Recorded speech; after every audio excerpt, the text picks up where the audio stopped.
RFK Jr. needs to resign or be impeached and removed from office. This tweet solidifies that, and here is why. He is trying to justify why he removed all 17 members of the Advisory Committee on Immunization Practices, which is an outside expert panel that gives vaccine recommendations to the CDC that then insurance companies will use to justify whether they're going to cover vaccines under their health insurance policies. And this long rant that he goes on is from a classic anti-vaccine playbook that he has been writing for the past couple of decades, and it is full of manipulation, it's full of lies, and I'm going to go through most of the points in order for you to understand what's going on, and you need to share this with as many people as possible so people can wake up to this nonsense that is going to ruin our public health system and take us down a significant notch in the global scientific and medical community. So he first claims that he's going to repopulate the ACIP with individuals who are not anti-vaxxers. We know that's not true. We know that he's going to be putting in people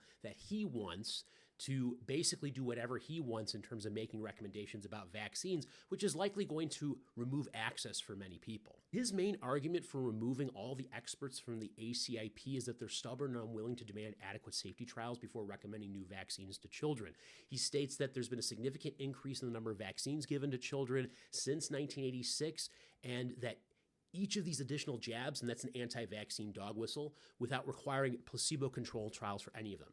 This is a lie, and this is trying to take things out of context. We've had major scientific advancements in the last 40 years in terms of the vaccines that we're able to give to children and adults and what we're going to cover in terms of preventing disease. This is why you don't hear that many kids getting spinal taps. This is something that doctors had to do on a routine basis prior to the 1990s because of the fact that we now have vaccines that cover for bugs like Haemophilus influenza B and Streptococcus pneumoniae, as well as we have the meningitis vaccine. These are huge improvements in our ability to reduce morbidity and mortality in children, and that's taken out of context in this statement. He then goes on a rant about CNN posting an article last week that showcased a physician from Stanford who compiled in a Google document 257 placebo-controlled studies for routine vaccines, and he tries to debunk it in the remainder of this long tweet thread that he uses a lot of mental gymnastics, manipulation of information, and flat-out lying, assuming that the audience who's going to read this is not intelligent enough to question what he is saying or critically think about what's going on. So I'm going to explain to you why he is wrong and how manipulative he is. So his big lie is claiming that no routine injected vaccine on CDC schedule was licensed for children based on placebo-controlled trials, and uses this website to justify that, which goes to a lawyer, Aaron Series' page of a document that doesn't actually refute this statement. It's a bunch of nonsense. And then what he tries to focus on is saying that these clinical trials don't actually use inert substances as their placebo, and he takes this wildly out of context with the remainder of this tweet. When you scroll all the way down and you see this link to try to define placebos to be used in these studies, he's not looking at vaccine placebo-controlled trials, he's looking at oncology, chemotherapy drugs. It's not the same thing.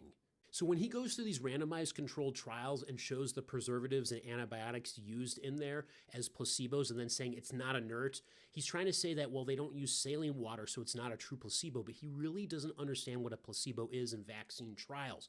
You want to try to make the placebo look as much like the vaccine as possible without having the immunogenicity, that actual effect that the vaccines have, which is training your immune system to remember the pathogen and protect you from getting sick. So all you're doing is essentially taking out the active ingredient and comparing that to the full vaccine. That will help reduce reporting biases, performance biases. It simulates it as best as possible. You can't just do that with a saline control.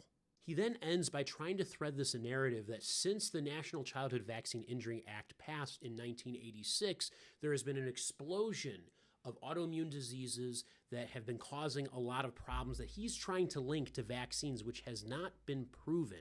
The reason why that act passed is because there were a lot of frivolous lawsuits against vaccine manufacturers that was driving these companies away from making vaccines, specifically the diphtheria, tetanus, pertussis vaccine. And so in order to help protect these companies and ensure that we could actually have an adequate vaccine supply, the federal government created a no-fault system where if you believe that you have had some type of adverse reaction to a vaccine, you would go to the federal government for compensation, and that would leave a level of immunity so that the general public could be protected against serious diseases, which we have seen a lot of these serious diseases plummet over the years. But now that we've had a lot of anti-vaccine rhetoric over the last several decades, it is now coming to a fever pitch where we're seeing diseases like measles spreading when it shouldn't be.